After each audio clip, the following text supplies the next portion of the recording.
Revenons sur ces élections prud'homales qui se déroulaient donc mercredi. Il s'agissait de renouveler les conseils des prud'hommes de Clermont et de Riom. Rappelons que les prud'hommes gèrent les litiges entre employés et employeurs. 800 affaires sont traitées chaque année dans le Puy-de-Dôme. Côté vote, on va voir quelques images tournées à la Maison du Peuple à Clermont qui abritait plusieurs bureaux de vote mercredi. On retiendra le taux de participation extrêmement faible. Seuls 31% des salariés se sont déplacés sur le secteur de Clermont et ils étaient 34% sur le secteur de Riom. C'est très faible. Concrètement, ça veut dire que 7 salariés sur 10 ne sont pas allés voter. François-Thierry Cherrier, déjà avant d'analyser les résultats et notamment ceux de la CGT, peut-être un mot général. Pourquoi les salariés sont si peu intéressés par ces élections, à votre avis ? Il y a plusieurs explications. C'est pas qu'ils sont intéressés. Il y a une méconnaissance de l'élection. Pour preuve, c'est qu'il y a peu ou pas de campagne officielle. Peu ou pas. Il y a un spot qui est passé. Après, il y a le rôle de chaque organisation. Je pense qu'on avait une chance historique de remonter ce niveau de participation par le vote par correspondance. On a été malheureusement la seule organisation syndicale dans notre profession de foi à consacrer une page entière à ce vote. Et c'est dommage. C'est dommage parce que je pense que les salariés sont attachés à l'institution, sont aussi attachés à donner une représentation forte aux organisations syndicales. Et aujourd'hui, le constat est qu'il y a la participation qui est en baisse. Il y a aussi le fait des inscriptions qui ne sont pas faites par les employeurs. Ça, c'est dommageable.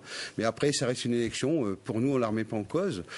D'ailleurs, en 2002, quand on a baissé en suffrage, on n'a pas remis en cause. J'entends ici ou là des observateurs qui disent qu'il faut revenir à autre chose, pas refaire les élections. Alors, justement, Catherine. On parlait d'un vote, par exemple, le dimanche ou alors dans les locaux de l'entreprise. C'est vraiment ça qui permettrait de... Je pense, et la CGT, on avait déjà demandé à l'époque, en 2002, à M. Fillon, qui était déjà Premier ministre, célèbre Premier ministre, le vote dans les entreprises. Je pense que, on le voit d'ailleurs, partout où il y a eu des votes au prud'homme, y compris cette année, dans les entreprises, le score, c'est 60 à 70% de participation. Mais ce serait réalisable dans les entreprises vu le nombre d'entreprises et s'assurer qu'il y ait bien quelqu'un pour vérifier la validité du vote dans chaque entreprise, ça paraît délicat, non ? Il y a peut-être un mariage à faire. On va prendre le cas des PME ou des TPE. Donc très petites entreprises. De vote. Mais je pense que ça, là, on devrait rendre obligatoire le vote par correspondance pour ces entreprises où il n'y a pas ou peu de représentation syndicale de toute façon.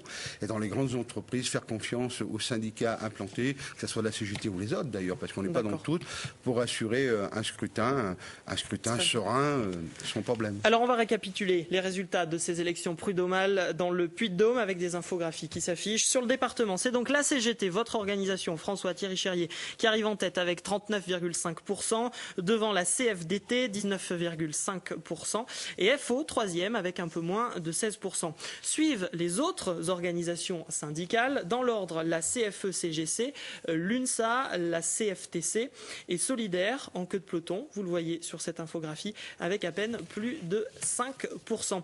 La CGT, vous progressez de 7 points depuis le dernier scrutin en 2002. Votre analyse ? L'analyse, je pense que déjà il y a un vote de confiance des salariés, qu'on soit cadre ou ouvrier chez Michelin, puisqu'on voit ici même des surprises agréables. Je vois sur Clermont-Ferrand, on est la deuxième centrale chez les cadres, et les cadres, des vrais cadres, je veux dire. Parce que jusqu'à maintenant, il y avait nos collègues de la maîtrise, mettons des cheminots, qui étaient inscrits. Là, ils n'y ont pas été. Donc on a bien un socle de confiance dans toutes les catégories de salariés de ce département. C'est surtout un vote d'image. Vous pensez aussi que si la CGT est choisie, c'est pas... Non, c'est pas l'image, c'est pas le drapeau. Je pense que c'est ce qu'on développe depuis 2002, où on a subi un recul dans ce département, où on a fait une implantation de proximité, où on a eu aussi un conflit dans ce département important au sein d'une centrale syndicale qui est la CFDT. Il y a eu des départs.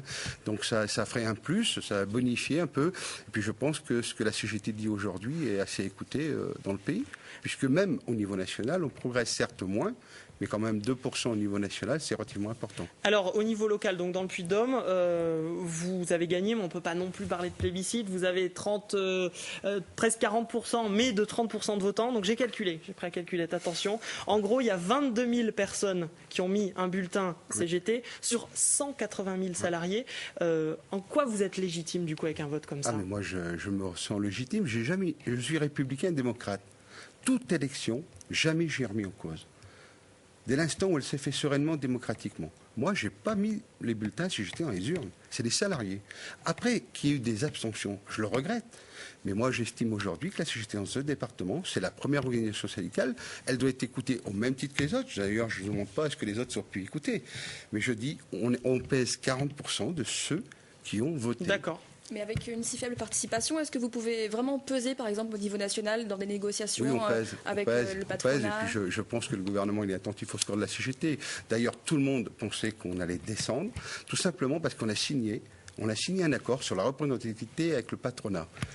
Donc là, tout le monde il y a au moins trois organisations syndicales confédérées qui ont dit non, c'est des traites, ils signent avec le patronat. Aujourd'hui, les choses sont claires. Les salariés, ils ne nous ont pas sanctionnés. Nous sommes la première organisation et on le verra dans les mois qui viennent, la place centrale que jouera la CGT, y compris sur le terrain revendicatif. D'ailleurs, au moment du CPE, la place centrale a été reconnue, y compris par les jeunes. Et je pense que d'ailleurs, si on avait pu étudier, on peut étudier plus en avant le vote, je pense qu'on serait surpris par le nombre de voix des jeunes qui ont été vers la CGT sur ce scrutin. D'accord, très bien. François Thierry Charrier, merci. Pour d'avoir répondu à nos questions.